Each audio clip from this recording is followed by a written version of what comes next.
Right, this is from the FBI Operation Encore files. And this one is a pretty interesting document because it centers on the Saudi government emissaries, Adil al-Sadhan and Mutiab al-Suderi, and their connection to Musaed al-Jarrah, the head of the Islamic Affairs Committee in Washington, D.C., to two King Fahd Mosque imams, Fahad al-Tameri and Muhammad al-Mahana, and as well as a connection between them and Omar al-Bayoumi, Osama Vasnan, and all the way down to the two Flight 77 hijackers who just came from an al-Qaeda meeting in Malaysia, Khalid al-Mihdhar and Nawaf al-Hazmi.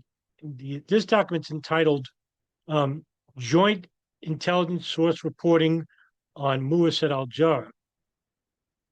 As you can see here, the classification is redacted, but it's FBI Washington, D.C. That's the headquarters. Approval date is 2010. This was actually released in 2021. And I'll make myself a little bit smaller. And you can see here it says to request FBI access, subject blank, to request FBI access and furtherance of Operation Encore. Now, the FBI had some sources within the King Fahd Mosque, intelligence sources. This is not a shock. You think about they had a C1, C level one, highest informant classification in Abdusada Sheikh, handled by San Diego agent Stephen Butler. And he's the one who gave residency, renting a room to Khalid al-Mihdhar and Nawaf al-Hazmi, which is really fucking interesting. I mean, the world is small, isn't it? Details. Redacted 2010, joint source. His name is redacted, of course, to hide his identity. Was debriefed by the FBI. Blank of Operation Encore subject Musaed al-Jarrah, who used to work in the Islamic Affairs Department of the Kingdom of Saudi Arabia Embassy in Washington, D.C. Al-Jarrah was in direct contact with Fahad al-Tameri, the previous imam at the King Fahd Mosque in California. Now, al-Tameri was hired by Musaed al-Jarrah, along with Muhammad al-Mahana, to be imams at the King Fahd Mosque because they were radical Wahhabis. During their time in the United States, al-Tameri was described by blank, the source, as being kind, knowledgeable, and smart, and that he did not appear to be an extremist. However, al-Tameri did help to bring a more radical individual into the mosque named Muhammad al-Muhana. Now, his name is not known to many, even within the experts of 9/11, and that's for a good reason. I mean, Fahad al-Tameri is considered the lead imam at the King Fahd Mosque. Muhammad al-Mahana is from the Saudi Arabia, just like al-Tameri, and they're from the Wahhabi sect of Islam. And because of this, they are considered fundamentalists.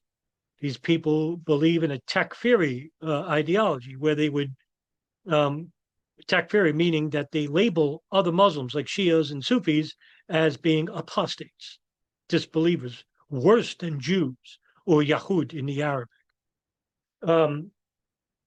In late 2000, 2001, no, Muhammad al-Mahana was an administrative officer at the Saudi Arabian consulate in Los Angeles, and he was a close associate of Operation Encore subject Fahad al-Tameri, former imam at the King Fahd Mosque in California.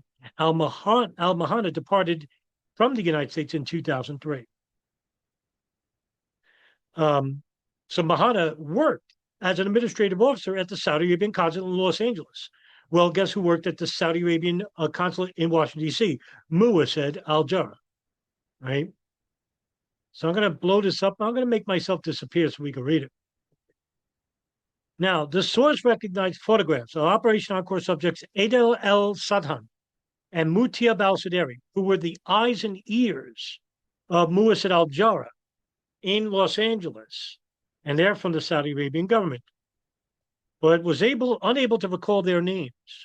The source stated that al-Sadhan and al-Suderi worked for al-Jarrah, and this source believed that they spoke English well. During the years 2000-2001 timeframe, there were several Saudi males like al-Sadhan and al-Suderi who would travel to California periodically. Many of them would go to camps in Arizona. Now, what's in Arizona? Arizona was the first extension of the Maktab al-Kitabat, where Wadi al-Hajj came from. We all know about the murder of an individual by Wadi al-Hajj and others, and that bin Laden had sent emissaries to Arizona. The physical property of the Maktab al-Qidam in the United States was in Brooklyn at the Al-Faruq Mosque in Brooklyn, on Atlantic Avenue, where the 93 World Trade Center bombing was plotted, along with the Masjid al-Salam Mosque in Jersey City, New Jersey, and both were frequented by Omar Abdul Rahman, the Egyptian cleric and emir of the Gamma Islamiyya in Egypt, while others came from locations within the United States. This source estimated that there were approximately 17 individuals in the group. The first time we've heard of an exact figure of the cell in Los Angeles.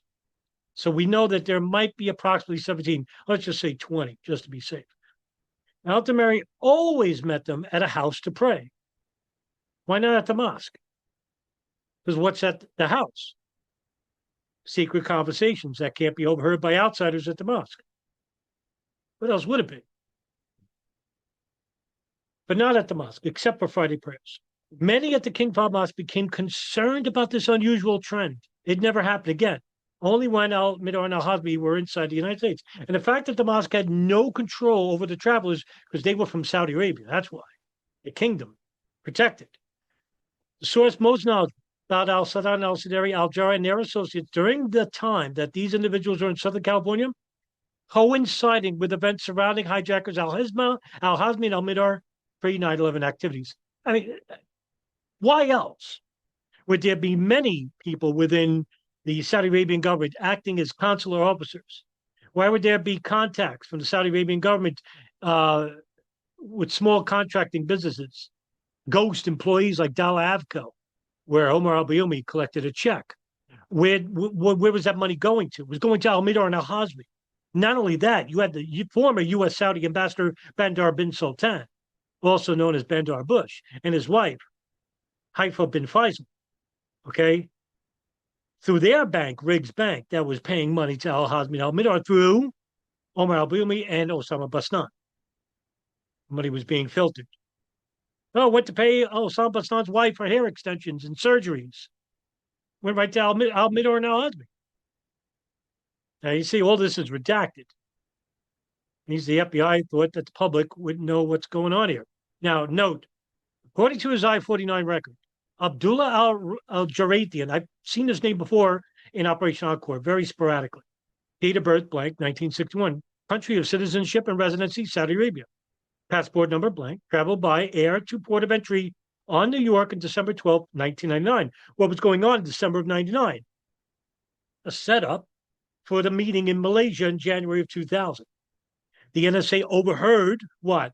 A phone call between Taufik bin Attash in Malaysia and to a Khalid in a house in Sana'a, Yemen, owned by Ahmed al-Hada. So the NSA knew about Khalid, Nawaf, and Khalid. And later on, they're the ones, the first agencies to put together the names Khalid al-Mihdhar, Nawaf al-Hazmi, and Khalid Taufik bin Attash.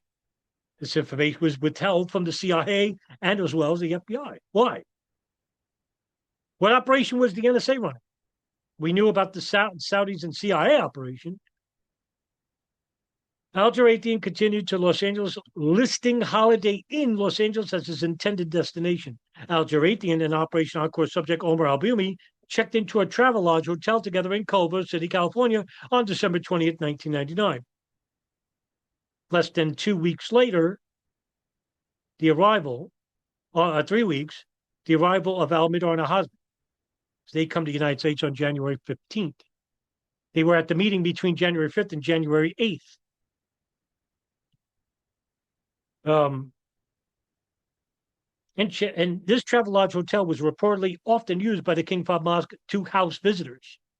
To date, no departure information has been located for al-Jarathian. No further evidence.